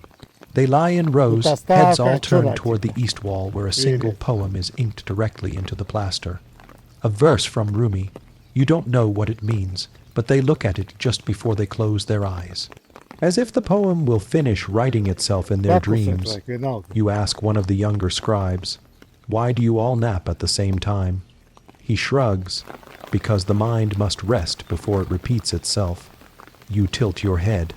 "What do you mean?" He smiles dry. Too little sleep, and every sentence becomes the same apology. They don't dream here, at least not out loud. Dreams aren't forbidden like in the barracks. They're just considered inefficient. You learn that a well-timed nap prevents ink smudges, that late-day letters tilt slightly downward, that writing after dusk without sleep makes the pen tremble. No one gets punished for it, but their work is set aside. Never bound, never copied, because in this empire, rested words are the only ones worth repeating. Hassan tells you a story once, near the 5th day. There was a poet who wrote during storms, slept during sunsets, and refused to follow the nap bells. What happened to him, you ask. He taps his brush against a bowl. His poems were beautiful and useless. The court refused to read them. You think about that all evening, not because you're a poet, but because somewhere in your ribs, a quiet voice asks, what if beauty isn't the goal? What if it's rhythm, repetition, obedience? What if sleep isn't rest? But alignment. Later that night, you clean the ink stones. The grit sticks to your fingers. The water runs gray. And the floor beneath your knees is still warm from the late sun. You find a scrap of parchment tucked behind a shelf. On it, a single word, written 3 times, each one more tired than the last. You lie down that night not in a bed, but in the scriptorium itself.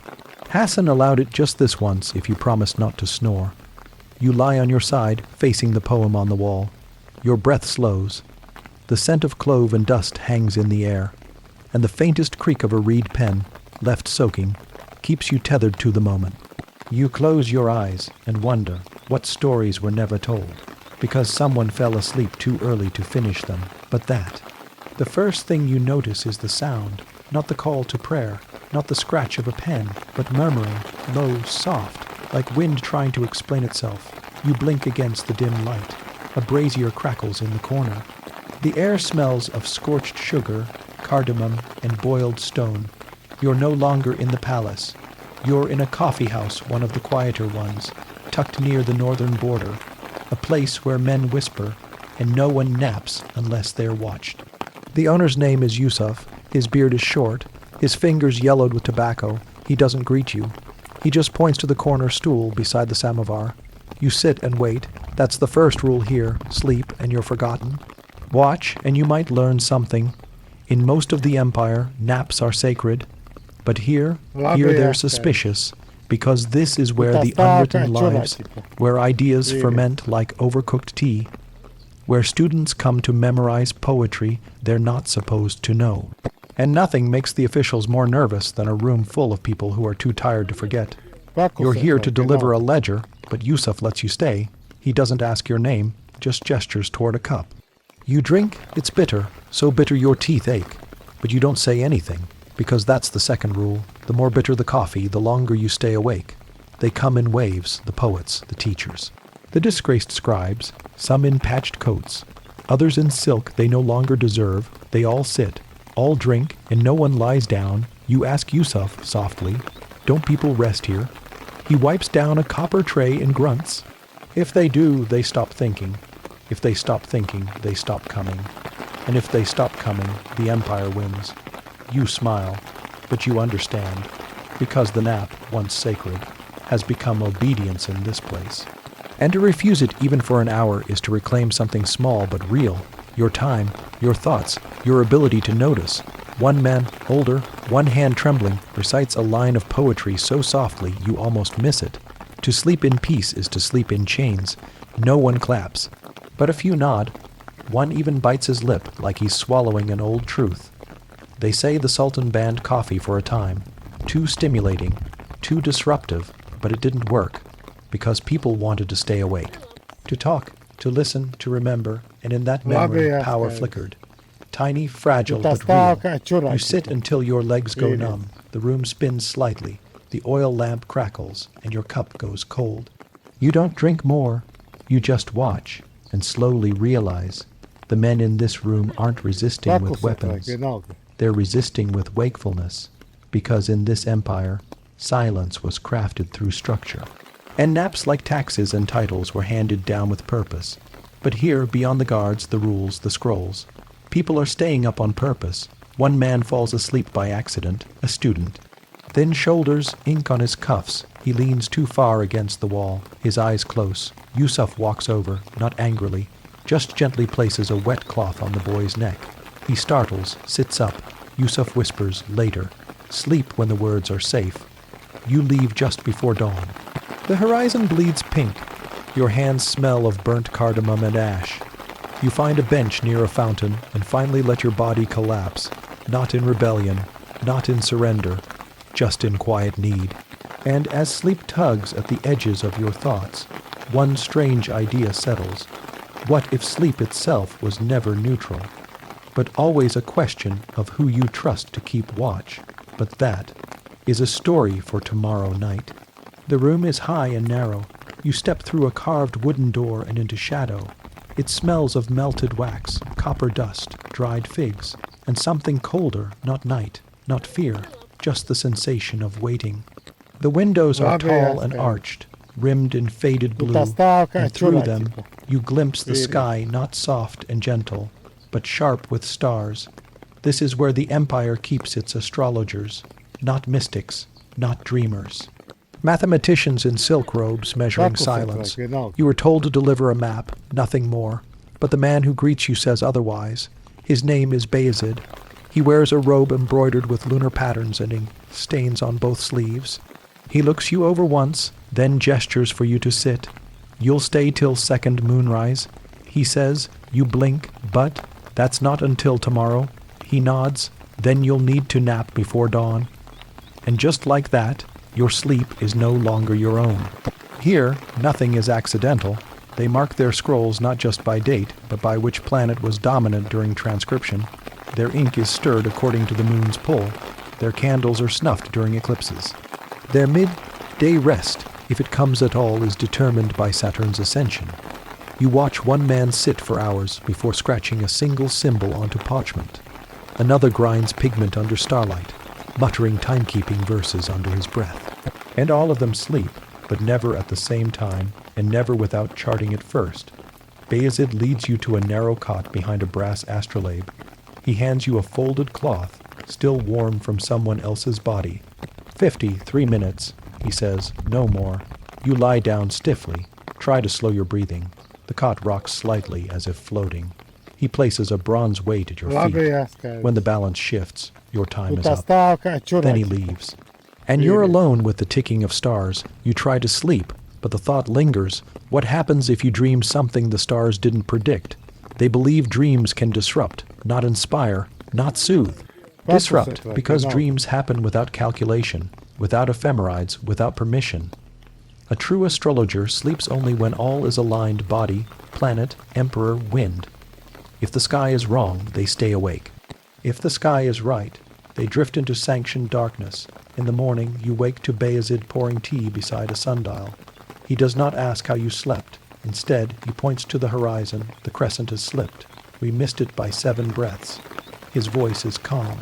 But behind his eyes, you see a glint of failure, not public, not punished, just remembered.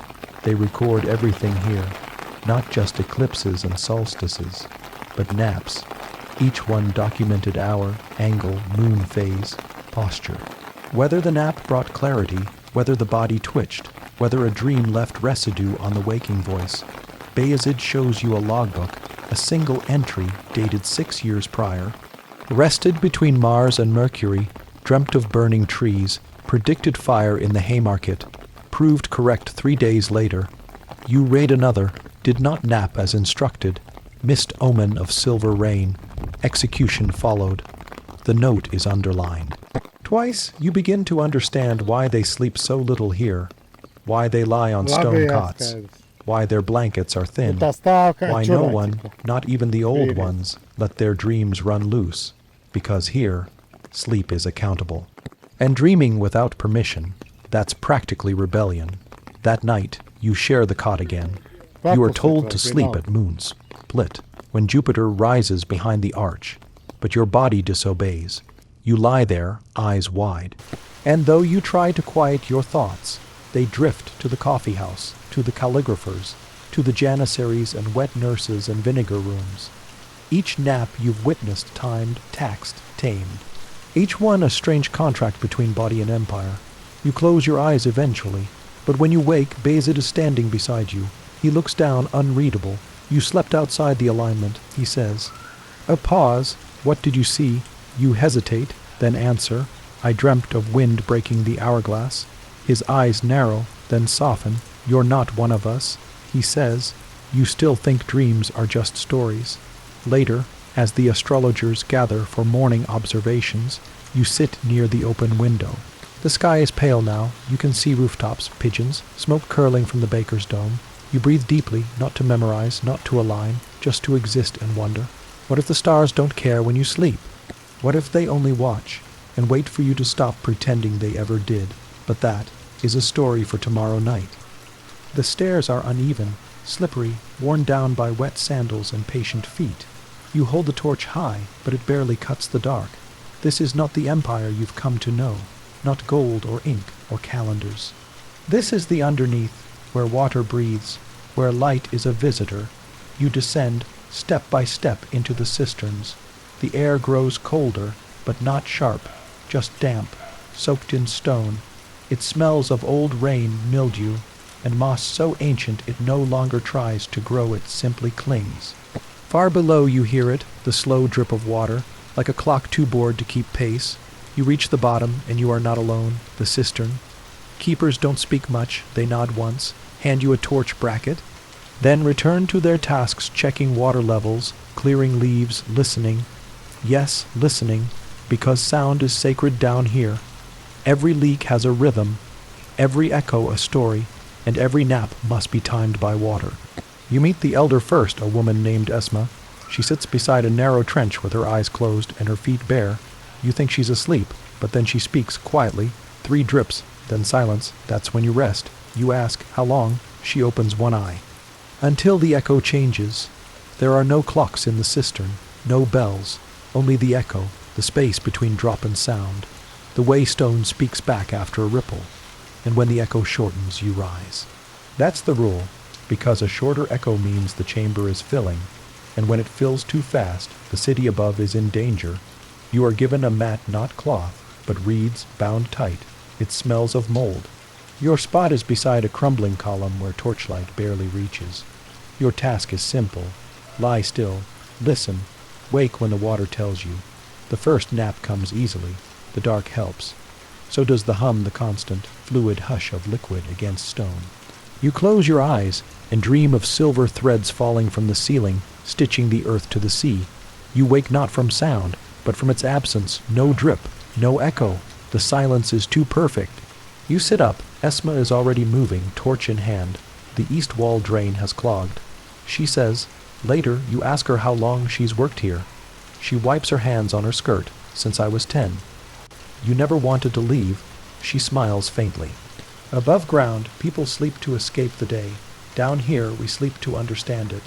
Another nap, this time beside a warm pipe. You feel the heat in your spine. You count drops to steady yourself, and sleep comes like a tide, slow, pulling you inward. You don't dream of stars. You dream of wells, of faces reflected in them not yours. Others, old, tired, kind. When you wake, Esma is boiling water over a coal tray. She hands you a cup. It tastes faintly of ash and mint. You heard the change, she asks. You nod. It was too fast, good, she says. That means you're becoming useful. Cistern keepers aren't praised. They aren't recorded in scrolls. They aren't thanked at court. But when the aqueducts fail, when summer bites, when dust settles on the fields above, it's these sleepers, these watchers of water who hold the empire together, not with force, not with plans, but with naps timed to echoes. With trust in stone, one night a tremor shakes the cistern, just a little, a flutter, the kind of shake you feel more than hear. You wake. So do the others. Esma listens, then whispers, that wasn't the earth, that was the sea. The tides come higher than expected. She pulls on her boots. No panic, just movement. You follow, groggy but alert. This nap is over. The next evening you ask Esma, why do you lie down here? It's cold, damp. You could nap higher up. She smiles. Up there, I dream too loudly. You tilt your head. And down here, her voice is soft. I only dream when I'm needed. The torchlight dims. The floor is wet. You settle back into your reed mat. You're not clean, not dry, but you are held not by walls or arms, but by rhythm. Drip, echo, stillness. Drip, echo, sleep. And as your thoughts fade into the damp air, one final truth whispers through your bones. What if the quietest jobs are the ones that keep everything above from crumbling? But that is a story for tomorrow night. You wake to the smell of pitch, hot tar, wood shavings, sea salt, a strange, almost sour scent. It clings to the air, settles in your teeth. You're not in a bed. You're in the shipyard, and the first thing you hear isn't a voice. It's the sigh of the sea. Below you, a dry dock carved into the edge of the Bosphorus. Above you, ropes swinging like sleepy serpents from timber scaffolds. Around you, men working, slowly, without speaking, like they're afraid their words might splinter the hulls. This is where the Empire's ships are born, not in war rooms, not on maps, here, in the wet, sleeping belly of the docks. You're here to follow the architect, a man who rarely speaks and almost never sleeps. His name is Harun. They say he once built a galleon using only moonlight and saltwater measurements. They say he naps standing up between hammer strikes. They say he hasn't missed a tide change in 20 years. You meet him near the prow of a half-built ship. He's hunched over a plank, sketching in chalk directly onto the wood grain, not lines, curves, because Ottoman ships don't follow strict angles. They follow rhythm, tide rhythm, body rhythm, sleep rhythm. He speaks without turning. You'll carry the lantern, and you'll not speak unless asked. You nod, and your training begins. The shipyard's schedule doesn't follow the sun. It follows the moon, because it's not light that determines construction pace. It's tide height, wood swell, rope slack. A miscut beam during the wrong moon phase might snap at sea, so they nap when the water tells them. Sometimes that's midday, sometimes midnight, sometimes not at all. Harun walks the length of the hull, touches every bolt, every seam, not to inspect, to listen. He believes sleep changes the way wood speaks. freshly. Rested ears hear different cracks. You laugh softly. He doesn't. The workers nap in shifts like breath cycles. 20 minutes here, knees tucked against coils of rope. 7 minutes there, on a warm plank, head resting on a work boot. Haran naps only when the tide crests, and never longer than 14 minutes.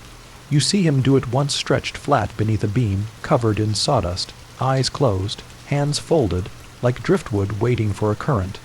Then, at minute 15, he stirs. Every time you ask how he does it, he says, "I sleep in measurements." There's a ritual in the docks. Before each ship's final nail is driven, the architect naps in its shadow, not for blessing, not for pride, for wait to feel the silence of what's been built, and to decide in stillness whether it should sail. You see it happen. A massive bark, rigged and tarred. Haran walks the length, then lies beneath it. Everyone waits 10 minutes, 12. He opens his eyes, not yet.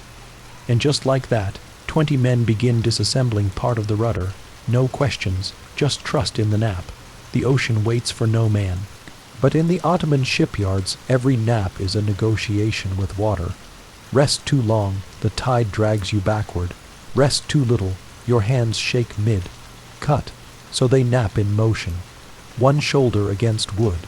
One ear to the rope, breathing like the sea slow, deep, unpredictable. One night a storm rolls in, you're told to rest, but sleep doesn't come. Wind slaps the canvas, rain needles through your cloak. You find Haran awake, marking a tide line. Do you never sleep during storms? You ask. He smirks rare. I do, when the ship sleeps too.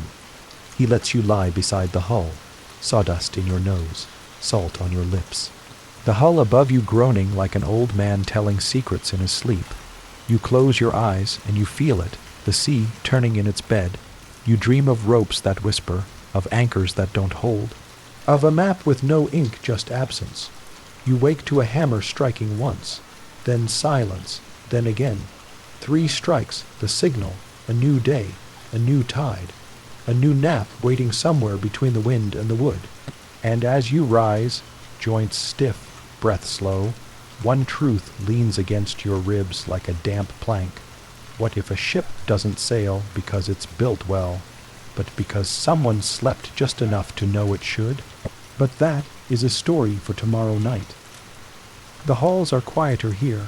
No hammers, no soldiers, no laughter, only the faint, stubborn sound of ticking, one clock, then another, not synchronized, never quite together, just a soft, layered chaos, as if time itself is pacing in circles.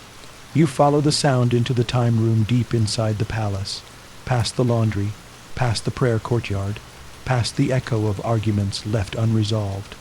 The time room smells of wax, oil, and worn wool. It's warmer than you expected, not cozy just, maintained, cleaned by the hour, dusted every third chime, lit according to shadow. The man in charge is named Ilyas. He wears 6 timepieces strapped to one forearm and carries a cloth to wipe down seconds that fall out of place. You ask him if he ever sleeps. He says, only when the hour is full. He gestures to a narrow cot in the corner. No pillow, just a rolled cloak and a ticking box hung directly above the headrest. You raise an eyebrow. He explains, it ticks at 11 beats per breath. If your breath doesn't match it, you wake. And if it does, then you're safe, but only until the spring winds down. You learn quickly that the clock keepers don't nap like other palace workers. They segment their sleep. 2 minutes after every 240 ticks. Never at noon, never at Maghrib, because the clocks must never all stop at once. Even rest has to take turns. There are 5 major clocks in the palace, and none agree completely. That's the point. Time, Ilyas tells you, is a conversation, not a command. One clock lies, another compensates, the third tells the truth no one listens to. You nod, not fully understanding, but you feel the weight of it. Each clock has a bed assigned to it, not for the clock, but for its keeper. The beds are narrow, tucked behind curtains, placed just close enough that a dreaming man might still hear if something shifts. You try one, not to be polite, but because you're told to. They time your nap to the stroke of a brass pendulum, and when you wake 17 minutes later, Exactly, you feel both heavier and clearer. Not because the sleep was deep, but because you didn't have to guess when it should end. Ilias tells you a story. Once we had a keeper who refused to nap. Thought sleep was weakness. You nod, this is a common story. He continues, he began making mistakes. 1 second late, then 2, then an entire bell was sounded 3 minutes early. You wait. It triggered the kitchen fires to start too soon. The meat spoiled. The Sultan's son refused the meal, missed dinner, fell asleep angry, missed his morning riding lesson, and he drowned in the Tunka 3 days later, because his saddle was misfit, because his groom was still asleep, because of a bell, because of a nap. You stare at him, he shrugs gently. Time is not cruel, it's just honest. You're assigned a small duty. Wind the pendulum in the east wing chamber every 3rd hour. Not hard, but you must listen, because the tension in the spring, it talks. Too tight, and the seconds rush. Too loose, and they sag. Ilias trains you to recognize both, not by touch, by nap quality. If you wake too light, the clock is lying. If you wake too deep, it's waiting to lie. You nap 3 times that day, each under a different tick, each with a different weight in your chest. You begin to realize, sleep here is not for dreams, it's for calibration. Your body becomes the Empire's last honest sundial. That night, you lie beneath the 3rd brass regulator, the one they trust least. They say it's been gaining seconds for 2 years, but it's beautifully built, elegant. It makes you nervous. Still, you rest. And this time you dream not of water, not of wood, but of minutes floating, unraveling like thread in dark water. When you wake, Ilias is watching. You twitched, he says. You nod, you're adjusting. He murmurs, or breaking. You ask him if he's ever overslept. He smiles. Once, in my 20s. I slept 12 hours by accident. You wait. The clocks survived, but I didn't feel real for a week. You don't ask more. Some naps are still scars. The palace clock tower strikes 11. You're alone in the chamber now. Everyone is asleep, one snoring. One whimpering, one dead silent, each on a rhythm, each holding up the fragile illusion that time flows forward and not inward. You sit at the edge of your cot and ask yourself, what if the clocks stopped not because we forgot to wind them, but because we lost the courage to rest when we should have? But that is a story for tomorrow night. You've been summoned, not by a scribe, not by a clerk, by the palace physician, a man with veined hands, a voice like boiled silk, and no appetite for metaphor. The Sultan has asked for sleep. He says, real sleep, not the scheduled kind. You don't know what that means yet, but you follow. The halls feel warmer now, not with life, with waiting. Curtains are drawn, torches low. Guards silent, not tense, just resigned. Even the marble under your feet feels muffled, as if the building is afraid to echo. You enter his chamber, not golden, not vast, just a room with soft green walls and a narrow balcony open to the night air. He lies on a couch barefoot, wrapped in layers of linen so fine they melt into his skin. This is the man whose breath times a nation, whose naps shape the sun's placement, and yet he looks small. Not sick, not weak, just full of time, of voices, of the long, grinding weight of being remembered. He nods as you approach, then speaks, barely above a whisper. They've let me sleep my whole life, but they've never let me dream. He asks you to sit. The room smells of lavender, warm milk, and cloves, faint but there, as if someone once tried to sweeten the air and forgot how. He continues, the nap schedule. It wasn't my idea, you know. I just wanted the noise to stop. They built the rest. You ask, you didn't sleep on command. He smiles soft, bitter. I performed rest, like everything else. The physician prepares something in a ceramic cup. Not opium, not medicine, just a tea brewed with roots so old they no longer grow in Ottoman soil. He drinks slowly, eyes flutter once, then open again. Did you know? He says, they track my blinks. You shake your head. If I blink too often at dusk, they move the evening call to prayer. He chuckles. But it's not funny. I sneezed once during a scheduled nap. 3 villages changed their planting season. You ask him why he asked for you. He shrugs. You've seen the schedule, but you've also seen what's not on it. You've been with the coffee sippers, the whispering readers, the dreamers beneath cisterns, the men who nap beside wood and fire. A pause. I need someone to remember, not just what I ruled, but what I missed. The physician leaves. You are alone now. The Sultan turns his head toward the window. When I was 7, he says, my wet nurse sang me to sleep in Greek. She wasn't supposed to, but I didn't tell. That was the last dream I remember having. A boat in the dark, and bread that never crumbled. You sit in silence for a long time. Time moves differently here. The clocks are kept outside. The schedules pause at the door. Here, there is only the rhythm of one man's breath, and maybe, for the first time. He's truly tired, he says without opening his eyes. Tell me how they sleep now, the people outside. You answer honestly. You tell him about the astrologers who fear dreaming, the shipbuilders who rest by tide the poison, tasters who sleep between heartbeats, the clock keepers who measure themselves by twitch and breath, and the girl under the cistern who said she only dreams when the world needs her to. When you finish, he smiles, then says, good. Let them keep sleeping that way, even if no one writes it down. He closes his eyes, this time not on schedule. No gong will sound. No curtain will shift. The empire does not pause. It keeps moving, but something subtle softens, as if the great clock at the center of it all has exhaled for the first time. You stay beside him, just long enough, and before you leave, you whisper, rest well, not as a ruler, not as an idea, just as a body that tried. You walk back through the corridors. The wind has shifted. You smell rain, distant drums, bread baking. You pass rooms where people sleep curled around ledgers, and dreams, and you wonder, what if the truest power is the freedom to close your eyes without needing permission to wake? That was your final story for tonight. But the empire doesn't end here, not really. It drifts onward through calendars and clocks and candles burned too low. Through people like you who watched, listened, rested when they could, and remembered what others forgot. Sleep well now. The schedule no longer needs you, but history still does. Ask ChatGPT.